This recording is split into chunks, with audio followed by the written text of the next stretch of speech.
Hello DJ वाला भाई थोड़ा अवाज थोड़ो करजो भाई जोहार अवाज आवे छे छेल्ले सुधी भाई डीजे वाला भाई थोड़ो वॉल्यूम करजो छेल्ले सुधी अवाज नहीं आवतो hello hello okay good good good बराबर छे ने पहला तो हूँ नमस्कार करीश तमाम अपना आदिवासी समाज ने माताओं बहनों वडीलों ने टांटिया मामा भील जन्म जयंती निमित्ते जेपी दादा अने सर्व समाजे मने बोलवानो मोको आप्यो ए बदल तमामनो हूँ दिलथी वंदन करूं छूं जोहार नमस्कार करूं छूं बधा ज बेठा छे खरेखर आ लोको आ बाजू तड़के बेठा छे पुलिस वाला भाई पोतानी ड्यूटी करी रह्या छे मतलब घणा बधा एवा छे के आजूबाजू बेठा आपणो टेન્ટ ओछो पड्यो छे आनंद थाय छे आ वस्तु जोईने जेबी दादा नेक्स्ट टाइम આપણે જ્યારે પ્રોગ્રામ કરીએ ખરેખર લોકો એક્ટિવ થઈ રહ્યા છે આપણી સમાજના તો જેમ આપણે એક એક રૂપિયો કે 5-5 રૂપિયા કે 10, 50, 500 રૂપિયા ઉઘરાણું કરીને આપણે આ સામાજિક જે પ્રોગ્રામ કરી રહ્યા છીએ એમાં વધારો જોવા મળી રહ્યો છે આનંદ થાય છે આ વસ્તુ જોઈને કે મારો સમાજ પ્રગતિ કરી રહ્યો છે આમંત્રિત મહેમાનો છે હું 2-3 મિનિટ લઈશ કારણ કે ઘણા વક્તાઓ છે ઘણા સાંસ્કૃતિક પ્રોગ્રામો છે આપણી નાની બાળાઓ છે બધા તૈયારી કરીને બેઠા છે સમય વધારે નહીં બગાડું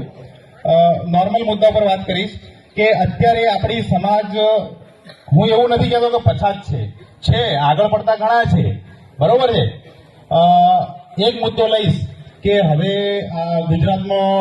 ઘણા જિલ્લા નવા બન્યા છે ઘણા તાલુકા બન્યા છે જ્યારે અંગ્રેજો આપણા ઉપર શાસન કરતા હતા ત્યારે આપણે ગુલામી કરતા આપણે એટલે કે આપણા પૂર્વજો બરાબર છે તો એ સમયે અંગ્રેજો ગુલામી કરતા હતા કે આપણે ખેતરમાં જે ધાન અનાજ જે પકાવતા હતા એનો 5%, 10%, 15%, 20% એ લોકો લઈ જતા હતા મહેનત આપણી ખર્ચો આપણો પૈસા આપણા બરાબર મજૂરો આપણા મહેનત બધું ટોટલી આપણું હતું અને એ લોકો એમને એમ લઈ જતા હતા અંગ્રેજો તો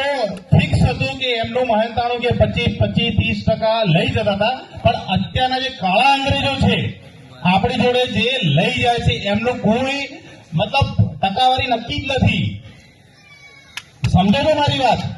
એમની કોઈ ટકાવારી નક્કી નથી એ છે કાળા અંગ્રેજો આપણી વચ્ચે બેઠેલા આપણી જોડે રહે છે આપણી સાથે સગા સંબંધી રાખે છે એ અંગ્રેજોની વાત કરું છું અત્યારની જે કચેરીઓમાં બેઠેલા કાળા અંગ્રેજો છે એમની જોડે આપણે વિરોધ કરવાનો છે અને એ વિરોધ કેવી રીતે થશે શિક્ષણથી થશે તમે જાણતા હશો હક નિયમ કાયદો ત્યારે આપણે એનો વિરોધ કરી શકીશું લોકોને ખબર જ નથી કચેરીનો સમય શું છે કેટલા વાગે ઓફિસ ચાલુ થાય છે એની રિસેસ કેટલા વાગે પડે છે ખરેખર રિસેસ પડે બી છે કે નથી પડતી તમે જો બેંકોમાં રિસેસ હોતી જ નથી કોઈને ખબર છે ખબર હશે પણ કોઈ બોલે નહીં અને જ્યારે તમે બેંકમાં જઈને પૂછશો ને ભાઈ કે ખિડકી કેમ બંધ કરી છે તો તમે ખરા નાગરિક છો બેંકમાં રિસેસ હોતી જ નથી ભાઈ આમ બોર્ડ મારી દે છે ખબર છે કે લંચ ટાઈમ કે ટી ટાઈમ એમ એવું હોતું જ નથી એ આપણને ખબર હશે ત્યારે આપણે બોલી શકીશું સામે એટલે કહેવાનો મતલબ એ છે કે કોઈ પણ સરકારી કચેરીમાં તમે જાઓ તો તમને ખબર ક્યારે પડશે કે એની રિસેસ ક્યારે છે કયો કર્મચારી બેઠો છે કયો નથી બેઠો શું છે શું નહીં આપણે પૂછી ક્યારે શકીએ પૂછવાનું પણ આપણી જોડે નોલેજ હોવું જોઈએ ને હોવું જોઈએ કે ના હોવું જોઈએ હોવું જોઈએ સાચું કહો હોવું જોઈએ તો ભાઈ આપણા વડીલો છો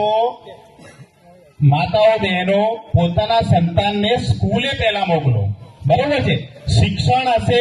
તો બધા જોડે નોલેજ હશે તો પૂછવા બંધારણ તો બની ગયું છે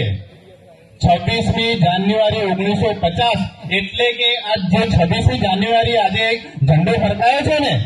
ત્યારે આ બંધારણ લાગુ પડ્યું હતું ઠીક છે આજે ઝંડો ફરકાયો ને બધા સ્ટુડન્ટો વાલીગણ બધા સ્કૂલમાં ગયા હશે ઝંડો ફરકાયો હશે આજનો દિવસ ખાલી ઝંડાને સલામી આપવાનો નથી બંધારણ ભારત દેશમાં લાગુ પડ્યું છે કાયદો હક એ નીતિ નિયમ જાળો બહુ બધા નીતિ નિયમો છે જ્યારે જાણીશું ત્યારે બોલીશું બરોબર જાજુ કહેતો નથી, બસ વડીલોને એક નમ્ર અપીલ કરું છું કે પોતાના સંતાનને સ્કૂલે મોકલે, ભણાવે ગણાવે. નોકરી નહીં કરશે તો ચાલશે, પણ શિક્ષણ જરૂરી છે. શોષણ અને જે અત્યાચાર થાય છે એના વિરુદ્ધ બોલી ક્યારે શકશે સંતાન કે માણસ કે આપણે બધા? જ્યારે આપણી જોડે નોલેજ હશે ત્યારે. બીજા ઘણા વક્તાઓ છે, સોશિયલ પ્રોગ્રામ છે, એટલે હું સમય નથી લેતો. જય જોહાર, જય આદિવાસી, જય ભીલ પ્રદેશ.